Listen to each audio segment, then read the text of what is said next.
नमस्कार दोस्तों, मैं अमर कुमार। ये 9वीं कड़ी होगी। तो झारखंड के इतिहास के एमसीक्यू पे बात करते करते पूर्व की तरह इसमें भी 15 प्रश्न होंगे। और एक और इसमें आएगा जो 10वां सीरीज होगा। तो कुल मिलाकर के 150 प्रश्नों का एक श्रृंखला आपके लिए तैयार हो जाएगा। आप इसे जाकर के कहाँ से, तो टेलीग्राम से जाकर के ले सकते हैं। लिंक आपको डिस्क्रिप्शन में मिल जाएगा। और टेलीग्राम में आइए जरूर, वहाँ पे कुछ आर्टिकल्स भी आपको मिलेंगे और जो भी वीडियो आप यहाँ पे देखते हैं उसका पीडीएफ आप इजिली वहां से प्राप्त कर सकते हैं। तो चलिए शुरू करते हैं।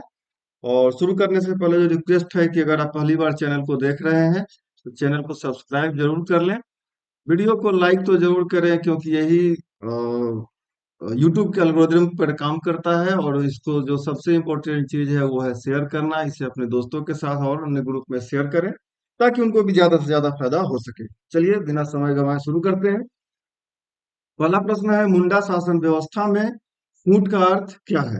What is the meaning of foot in Munda system of governance? गांव, वंश, भूमि या घर? सही आंसर है वंश।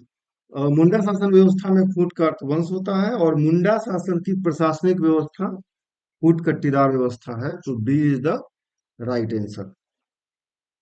नेक्स्ट है, व्हाट वाज द टैक्स यानी कि नजराना paid by the Nagvanshi kings to the Mughals rulers old? Nagvanshi राजाओं द्वारा मुगल शासकों को दिए जाने वाला कर यानी कि नजराना को क्या कहा जाता? ऑप्शंस है, रेवेन्यू यानी मालगुजारी, लैंड टैक्स यानी भूमि कर, ऑफर यानी कि पेशकश, या जागीर कर। तो जागीर कर ही है। और सही आंसर है मालगुजारी, रेवेन्यू। जो नजराना दिया जाता था उसे यही कहा जाता था। नागवंशी राजाओं द्वारा मुगल शासकों को दिए जाने वाला कर नजराना को मालगुजारी कहा जाता था। और नागवंशीय कालीन व्यवस्था में कर या मालगुजारी देने की जो प्रथा थी वो आम रैयतों से नहीं लिया जाता था। आम रैयत यानी कि जो जमीन के मालिक थे ये उनसे नहीं लिया जाता था। तो बाद में चल के मुगल शासकों को संपूर्ण राज्य की मालगुजारी देना नागवंशी राजाओं के लिए कठिन हो गया। ये वो हिस्ट्री की बात है, आगे कभी देखेंगे। हुई द हेड ऑफ पढ़ा उड़ाव पंचायत? पढ़ा उड़ाव पंचायत का प्रमुख कौन होता है? पहान राजा, राजा, पढ़ा दीवान या महतो? तो पढ़ा पंचायत उड़ाव का बात हो रहा है। पढ़ा पंचायत उड़ाव का प्रमुख पढ़ा राजा होता है। ये इसका सही आंसर है। ग्राम प्रधान के किसी मामले का फैसला नहीं होने पर गांव के महतो अपने स्तर से ऊपर पढ़ा राजा के पास भेज देता है। सॉरी, ए नहीं, बी इसका राइट आंसर होगा। पढ़ा राजा की बात हो रहा है। तो महतो अपने स्तर से ऊपर पढ़ा राजा के पास भेज देता है। और अगर पढ़ा राजा से भी निपटारा ना हो तो पढ़ा मामला किसके पास भेज देता है? पढ़ा दीवान के पास भेज देता है। और दीवान पढ़ा राजाओं से सलाह विचार कर समुचित निर्णय देते हैं जिसे सभी मान लेते हैं। तो पढ़ा उड़ा पंचायत का प्रमुख ए, सॉरी, बी पढ़ा राजा होता है। माझी संथाल शासन व्यवस्था में देश माझी लगभग कितने गांव का प्रधान होता है? देश माझी the head of approximately how many villages in माझी संथाल एडमिनिस्ट्रेशन? 1 से 2 गांव, 5 से 8 गांव, 12 से 15 गांव, या 20 से 25 गांव का? तो 5 से 8 गांव का। तो माझी शासन व्यवस्था में देश माझी लगभग 5 से 8 गांव का प्रधान होता है। इस शासन व्यवस्था के अंतर्गत जिन मामलों का फैसला माझी नहीं कर पाते हैं उसे वो अपने ऊपर सीनियर देश माझी के पास भेज देते हैं। तो बी सही आंसर है, 5 से 8। किस वर्ष थॉमस विल्किंसन ने सभी मुंडा को अपने गांव का राजा घोषित कर दिया था? In which year Thomas Wilkinson declared all the Mundas as the king of his village? 1837, 1847, 1857 या 1867? 67 दैट मीन्स की 67। तो 1837 ईस्वी में, ये इज द राइट आंसर, 1837 ईस्वी में कैप्टन थॉमस विल्किंसन ने गवर्नर के एजेंट के रूप में कोल्हान के सभी मुंडा, जो ग्राम प्रधान थे मुंडा के, सभी मुंडा को अपने गांव का राजा घोषित कर दिया। और यह कहा गया कि पूर्व की तरफ सभी मानकी और मुंडा वंशानुगत होंगे। ठीक है, तो 1837 की घटना है, answer A. Panchayat meeting was held in Munda administration? Munda शासन व्यवस्था में पंचायत की बैठक कहाँ होता था? अखाड़ा, पूसना घर, मुखिया के घर, या मुंडा के घर? एंड द आंसर इसका सही होगा ए, दैट इज अखरा। अखरा इज द राइट आंसर। अखरा गांव के मध्य में होता था और यह सांस्कृतिक केंद्र भी होता था। सातवां प्रश्न है, in the governance system of Baiga tribe what is the messenger what is the messenger who convey the decision of panchayat to the villagers called. Baiga जनजाति की शासन व्यवस्था में पंचायत के फैसलों को ग्रामीण तक पहुंचाने वाला संदेशवाहक को क्या कहा जाता है? चारीदार, जोगमाझी, संदेशदार या सरदार। तो बैगा जनजाति की शासन व्यवस्था में पंचायत के फैसले को ग्रामीण तक पहुंचाने वाले संदेशवाहक को चारीदार कहा जाता है। ए इज द राइट आंसर। करिया जनजाति की 8 से 10 गांव मिलकर अंतर ग्रामीण पंचायत बनाती है, जो क्या कहलाता है? 8 to 10 villages of the Pariya tribes together form an inter-rural panchayat. What is called that? भैयारी, कारा भैयारी, ए और बी दोनों, या डी फुनवा। And the right answer is, थोड़ा सा पढ़ लेते हैं पहले इसको, कि परिया जनजाति की 8 से 10 गांव मिलाकर अंतर ग्रामीण पंचायत बनती है, जो कारा भैयारी कहलाता है।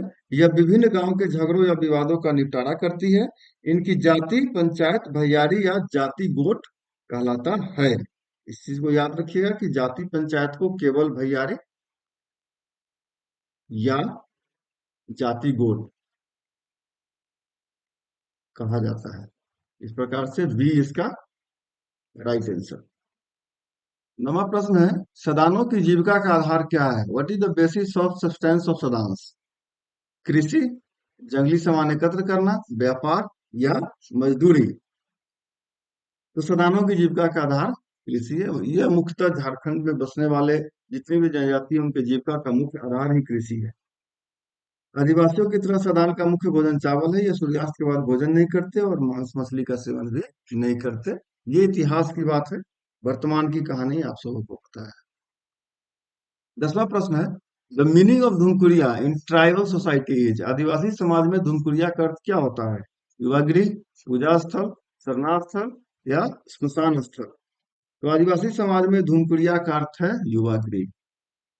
Hence, it is the right answer। Dhumkudiya यानी कि युवा गृह उरांव जनजाति के युवकों तथा युवतियों की एक महत्वपूर्ण शिक्षण प्रशिक्षण संस्था है। युवक और युवतियों के लिए अलग अलग धूमकुड़ियों का प्रबंध होता है। युवकों के धूमकुड़ियों को जोंक एरपा, यानी कि जो मेल है युवक का जो धूमकुड़िया है उसे जोंक एरपा कहते हैं, और युवतियों के धूमकुड़िया को पेल एरपा कहा जाता है।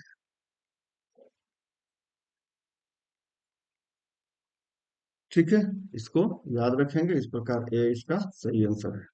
11वां प्रश्न है, when was Telanga Kharia born. Telanga खरिया का जन्म कब हुआ था?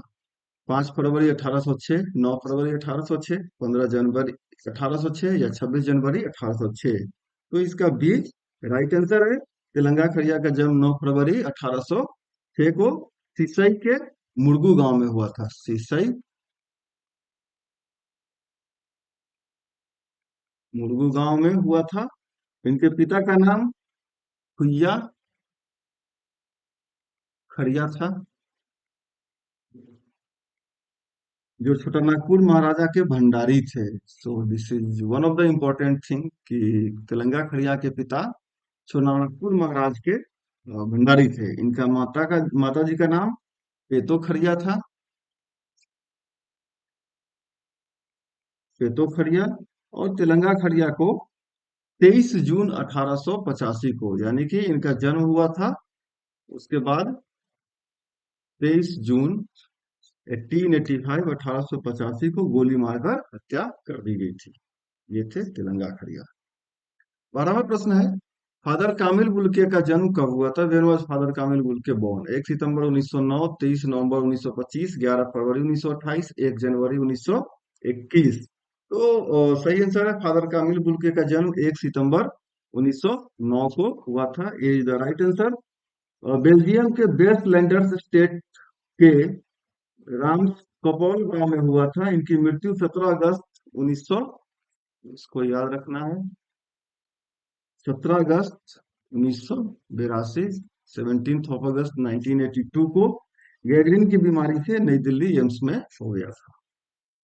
13वां प्रश्न है, विनोद बिहारी महतो का जन्म कब हुआ था? When was Vinod Bihari Mahto born? 1 सितंबर 1900, 30 नवंबर 1935, 11 फरवरी 1928 और 23 सितंबर 1923 को। तो 23 सितंबर 1923 को विनोद बिहारी महतो का जन्म हुआ था। बरादहा गांव जो धनबाद में है, यहाँ पे इनका जन्म हुआ था। पिता का नाम महेंद्र नाथ महतो था। इन्हें शिवजी समाज का अध्यक्ष बनाया गया था। इनकी मृत्यु 18 दिसंबर 1991 को हो गया था। 18 दिसंबर 1991 को दिल्ली में हो गई थी।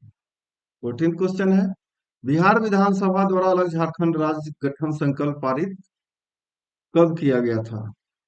और where was the resolution passed by the Bihar legislative assembly for the formation of a separate state of Jharkhand? And the right answer is 22 जुलाई 1997। 22 जुलाई 1997 को बिहार विधानसभा द्वारा अलग झारखंड राज्य के गठन का संकल्प पारित किया गया था। 1998 में केंद्र में श्री अटल बिहारी वाजपेयी के नेतृत्व में गठित राष्ट्रीय जनतांत्रिक गठबंधन, जिसे हम लोग शॉर्ट फॉर्म में एनडीए और इंग्लिश में नेशनल डेमोक्रेटिक अलायंस, गठबंधन की सरकार ने 1997 में बिहार विधानसभा में पारित संकल्प के आधार पर वनांचल राज्य से संबंधित बिहार राज्य पुनर्गठन विधेयक तैयार किया और इसे स्वीकृति के लिए बिहार की राबड़ी देवी सरकार के पास भेज दिया था। ठीक है, इस प्रकार से ए इसका सही आंसर है। तो 15वां प्रश्न यानी कि आज का आखिरी प्रश्न है। तो उससे पहले जो रिक्वेस्ट है कि आप वीडियो को लाइक जरूर कर ले, चैनल को सब्सक्राइब करें और जो सबसे इम्पोर्टेंट है उसे शेयर मत करें। और अगली जो वीडियो होगी वो इसी के ऊपर होगी, हिस्ट्री के ऊपर ही, जो 10वां होगा उसमें 15 प्रश्न होगा। तो इस प्रकार से कुल 150 प्रश्न पूर्ण हो जाएंगे। इसके बाद जो हम ला रहे हैं यानी कि 10वां आने के बाद वो होगा सीएनटी एसपीटी पे सम्मिलित रूप से। तो अलग अलग नहीं होगा, आप सीएनटी एसपीटी पढ़ते रहिए। इसके बाद जो प्रश्न होगा, और वो भी लगभग 100 प्रश्न के आसपास होंगे ही होंगे, बाइलिंगुअल होंगे, हिंदी इंग्लिश दोनों में। तो आप वर्तमान में सीएनटी और एसपीटी पे ध्यान रखिए। अगला प्रश्न जो सीरीज आएगा हमारा, वो इस पे होने की पूर्ण उम्मीद है। फिलहाल 15वां प्रश्न है, राज्य पुनर्गठन आयोग के समक्ष झारखंड पार्टी ने अलग राज्य का जो प्रारूप पेश किया था, उसमें कितने जिलों के साथ झारखंड की मांग की थी? In the draft of a separate state that the Jharkhand party has presented before the State Reorganization Commission, Jharkhand along with how many districts was demanded? 20, 18, 16 या 14? जल्दी से आपका आंसर इसको आना चाहिए। आपका नहीं पता है, फिर भी मैं बता रहा हूँ। राज्य पुनर्गठन आयोग के समक्ष झारखंड पार्टी ने अलग राज्य का जो प्रारूप पेश किया था, उसमें तत्कालीन बिहार से 7, बंगाल से 3, उड़ीसा से 4 और मध्य प्रदेश से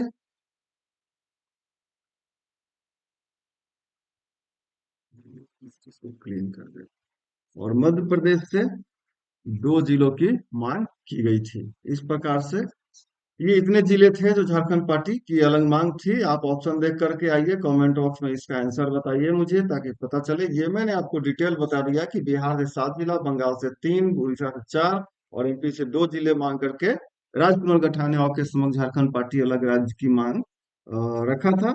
तो अब बताइए टोटल कितना हुआ। और आज के वीडियो में इतना ही है। पहले की तरह मैं बता दूं, सीएनटी एसपीटी एक्ट अगला वीडियो हमारा है। तो जुड़े रहने के लिए आज के लिए इतना ही। धन्यवाद।